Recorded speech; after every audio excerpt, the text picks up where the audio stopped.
There are very few windmills creating energy in South Africa. Over the next decade, Africa's biggest economy needs thousands of them as it moves towards renewable energy and away from fossil fuels. It's part of a 20-year plan called the IRP, the Integrated Resources Plan. This is the aim. Right now, South Africa generates around 40,000 megawatts of power. The government, assuming a growth rate of 4.6%, is planning to more than double that power output by adding 52,248 megawatts by 2030.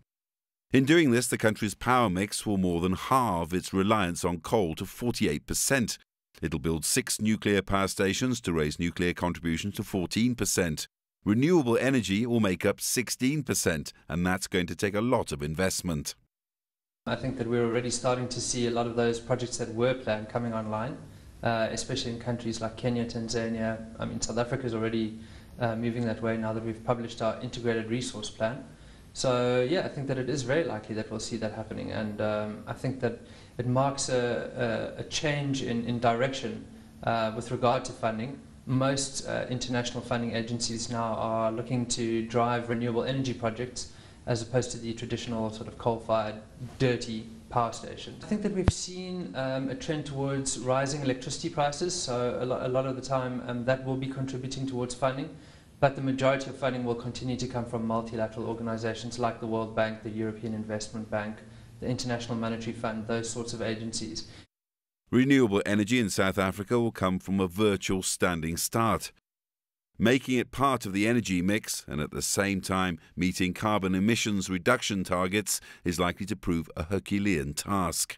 You're talking about the new sources, wind and solar, and to all extents and purposes, the current capacity, wind and solar capacity installed and operational is zero. And why is that there are no projects? Well, remember last year there was introduced the refit tariff, that is the renewable energy feed-in tariff.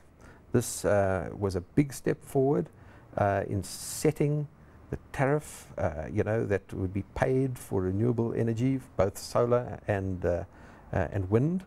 And that was introduced about a year ago. But even since then, nothing has happened in the world of wind and energy, in the wind and solar. There have been no power purchase agreements, so-called PPAs. Well, once this plan is in place, how likely is it that the investors will start to come? And it will provide some level of certainty to investors as to what the mix is going to be. And I believe then, after it has been gazetted and adopted as the South African Integrated Resource Plan, we're likely to see a flurry of activities of people in the wind, in the solar, in the nuclear, in the hydro, and all these different technologies coming forward to present project plans with a view to meeting this Integrated Resource Plan.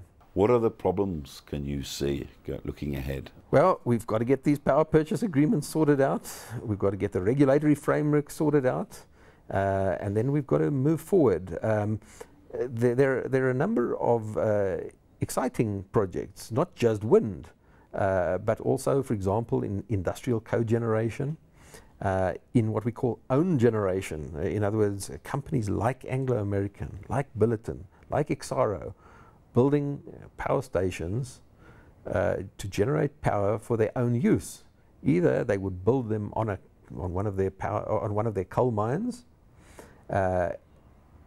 or on a site convenient to them, close to their sources of coal and energy, and wheel this power through the Eskom grid to their other mines, which may be situated in other parts of the country.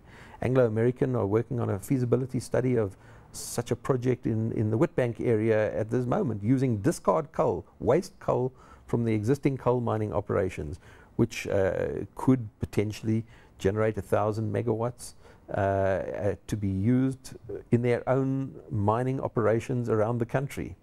So out of a great need could come great business. People will have until November the 10th to comment on the new resources plan, and it's likely to be promulgated next year. Now, one thing is clear, once it is, it's likely to be big business in the world of renewable energy. I mean, for instance, South Africa says it's going to generate 4,500 megawatts by 2019 from wind turbines, and that's likely to take 4,500 windmills at a cost of millions of dollars.